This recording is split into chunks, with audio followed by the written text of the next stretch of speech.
ये जाम की स्थिति देख सकते हैं। माननीय प्रधानमंत्री और मुख्यमंत्री का जो 24 तारीख को दौरा है भैरव स्थान में, इसी सफर में हम लोग अभी ऑन द वे हैं और आप गाड़ी की लाइनें देख सकते हैं। लगमा से कुछ दूर पहले हम लोग सोच रहे थे कि ससमय वहां पहुंचे, लेकिन हम लोग पहुंचने से असमर्थ हैं। रास्ते की स्थिति मैं लाइव आप लोगों को दिखा रहा हूं। जफर साजिद, आप बने रहिए हमारे साथ। और गाड़ी में हमारे साथ बहुत सारे पार्टी के नेता, जनप्रतिनिधि लोगों को लेकर चल रहे हैं। मैं भी उन्हीं के साथ हूँ। गाड़ियों की स्थिति देखिए। क्या नाम है आपका? मेरा नाम शंकर कुमार चौधरी, ग्राम पंचायत कैथवा, तारडी मंडल। मैं भूतपूर्व भाजपा कार्यकारिणी सदस्य। तो अभी मोदी जी और नीतीश कुमार दोनों का प्रोग्राम भैरव स्थान में था, आपने देखा जी। कैसा रहा प्रोग्राम? प्रोग्राम तो बहुत अच्छा रहा और बहुत भीड़ भाड़ से भरपूर था। माने इतना भीड़ था जो हम अंदर भी नहीं जा सके। अच्छा। बहुत विशाल जनसैलाब की तरह माने आपको भीड़ था। हाँ हाँ, बहुत सैकड़ों गाड़ियां अभी भी फंसी हुई है, बहुत लोग फंसे हुए हैं जो वहाँ नहीं पहुँच पाए। जी जी, उसका कारण है कि रास्ते में इतना गाड़ी घोड़ा का अस्त व्यस्त और जाम हो गया है। नहीं, थोड़ा सा व्यवस्था, रूट का व्यवस्था सही से नहीं हुआ। नहीं, रूट का व्यवस्था क्या हुआ, वन वे में टू वे जो कर दिया गया, तो उसी को पहले दिशा निर्देश देना चाहिए था जो लोग थे कार्यकर्ता, कि कैसे कैसे जाना, बट जाना चाहिए था। उसमें आपको पुलिस प्रशासन का व्यवस्था है ना, उसमें कार्यकर्ता को तो नहीं लगाया गया था जो आप रूट। तो पुलिस प्रशासन को कैसे सूचना दिया गया, किस तरह से? वो तो स्थानीय लोगों के की जिम्मेदारी थी। हाँ, तो वो तो आपका जो इनका मैनेजमेंट करते हैं। अच्छा, बहरहाल क्या क्या सौगात आज मोदी जी कर रहा जनता के लिए?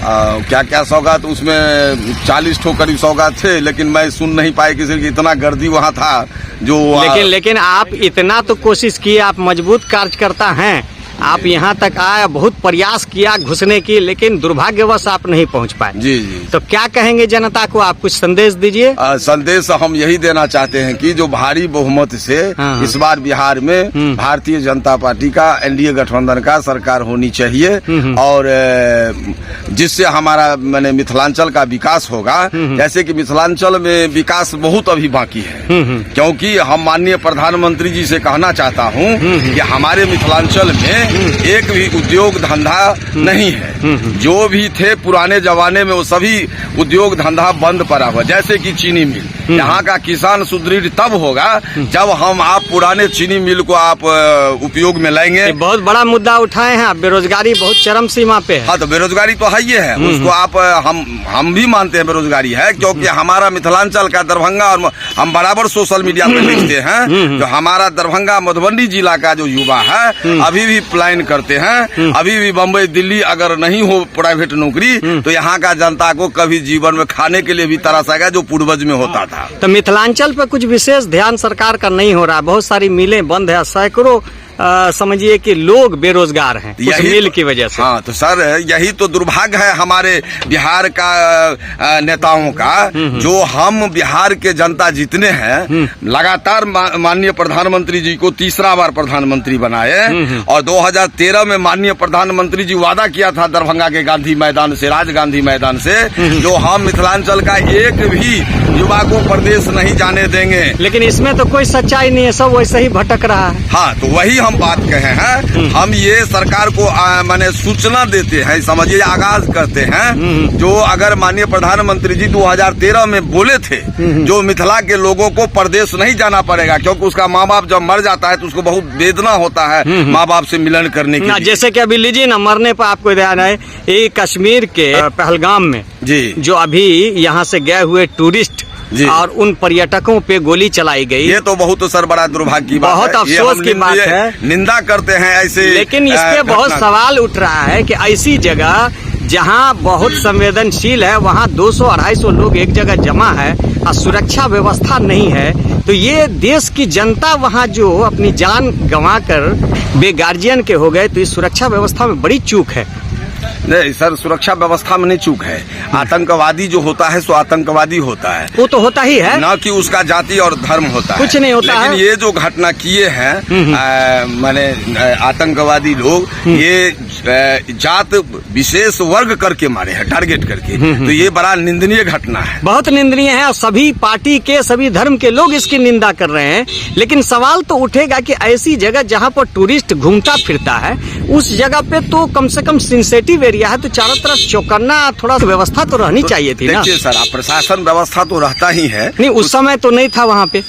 सर होगा, ऐसा बात नहीं वहाँ पे स्थानीय लोगों ने ठेला पर लाद लाद कर लोगों को अस्पताल पहुँचाया, जैसा कि खबरों के माध्यम से हम लोगों को पता चला कि स्थानीय लोगों ने खच्चर से, घोड़ा से या इस तरह से तांगा से लोगों को पहुँचाया। तो वहाँ पर अगर व्यवस्था रहती तो जोड़ते, किसी तरह की कोई बात होती, ऐसा कुछ नहीं आया। जैसा कि वहाँ की मीडिया ने और मीडिया वालों ने बताया कि स्थानीय लोगों ने हेल्प किया, जो कई लोग अभी भी जेरे इलाज है, उनका इलाज चल रहा है, जो जख्मी हैं, और मरने वाले लोग लगभग 18-20 लोग आंकड़ों के मुताबिक जैसा बताया गया है। उनके परिवार के जो मुख्य सदस्य थे वो चले गए, कुछ बच्चे जो हैं बेगर गार्जियन के हो गए, कुछ बीवियां विधवा हो गई, तो कहीं ना कहीं कुछ ना कोई चूक तो हुई। लेकिन एक बात सर मैं आपसे कहना चाहता हूँ कि आप प्रशासन तो किसी का साथ में तो नहीं घूमता है। नहीं, वैसे तो कहीं घुमा है, पर्सनल बॉडीगार्ड तो नहीं है कोई। वो तो वहाँ का जो माने सरकार है, वहीं के सरकार की बात मैं कर रहा हूँ। सरकार में जो है तो उनका भी थोड़ा ध्यान देना चाहिए। वहीं के सरकार की बात हो रही है। हर पब्लिक के पीछे तो प्रशासन बॉडीगार्ड की तरह तो नहीं काम करती है। तो सबसे बड़ी बात तो है जो मतलब जो ये घटना किए हैं, घटना तो निंदनीय है, बहुत निंदनीय है। उनको सोचना चाहिए ना, अगर हम इस देश के वासी हैं, हमारे देश इससे बड़ा दुर्भाग्यपूर्ण क्या हो सकता है, आप ही बताइए। तो खैर, आज जो मोदी जी यहाँ आए, क्षेत्र की बेरोजगारी को दूर करने के लिए आपकी मांग है, और आपने एक कार्यकर्ता होने का जो कर्तव्य होता है वो निभाया, आप यहाँ तक आए।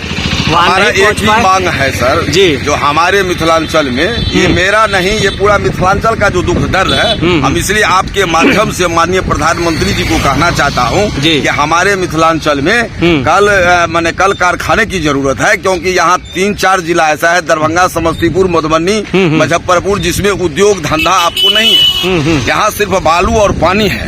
तो यहाँ तभी विकास हो सकता है जब हमारा माननीय प्रधानमंत्री जी ये चारों जिला में अगर कल कारखाने लगेंगे, उद्योग धंधा लगेंगे, तभी न बेरोजगारी होगा। निजी कारखाना लगेगा, निजी नौकरी मिलेगा। सरकारी नौकरी तो हर आदमी को दे नहीं सकता है। आज बम्बई, दिल्ली, कलकत्ता, पंजाब कहीं जो कोई खटता है, मिथिला का लोग ही पलायन किया हुआ है। मिथिला का लोग वहाँ क्या करता है, जिसको जितना ज्ञान है या गुण है उसी हिसाब से नौकरी भी मिलता है। तो आखिर मेरे बिहार में इस तरह का प्राइवेट नौकरी क्यों नहीं मिलता है? ये आवाज उठाने के लिए मैं बार बार मीडिया पे उठाता रहता हूँ, जो कि मेरा आवाज को लगता है या कोई सुनते नहीं है, या हमारे आवाज को जो है नहीं। तो आज आप डिजिटल मीडिया पे बाजाप्ते हमारे माइक पर हमारे नया बिहार 7 पे बोल रहे हैं, ये बहुत दूर तक जाएगी आपकी आवाज।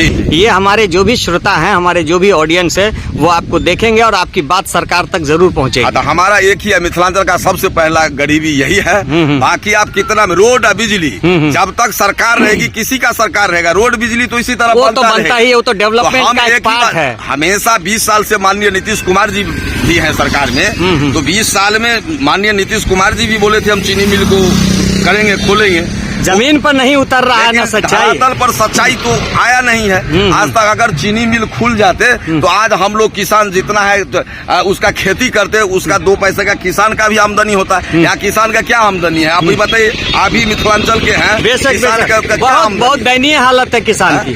तो सिर्फ हमको रोड और बिजली बनने से क्या हमारा यहाँ का जनता और हमारा यहाँ का युवा सुखी हो सकता है? अगर सुखी हो सकता है तो हम देश आजादी के अभी तक बिहार में, देश जब से आजादी हुआ तो अभी तक में मिथिलांचल में एक भी कल कारखाना, ये कितना बड़ा दुर्भाग्यपूर्ण बात। बहुत अच्छा, आपकी मांग को जनता देखेगी तो बहुत सराहेगी। बहुत ये मांग जल्दी कोई करता नहीं है, सब अपने नेतागिरी को चमकाने में लगा हुआ, लेकिन आपने जनता के हित में बात की। चलिए, समय का अभाव है और बहुत कम समय में बहुत ज्यादा बात आपने की, समझदार के लिए इशारा काफी है।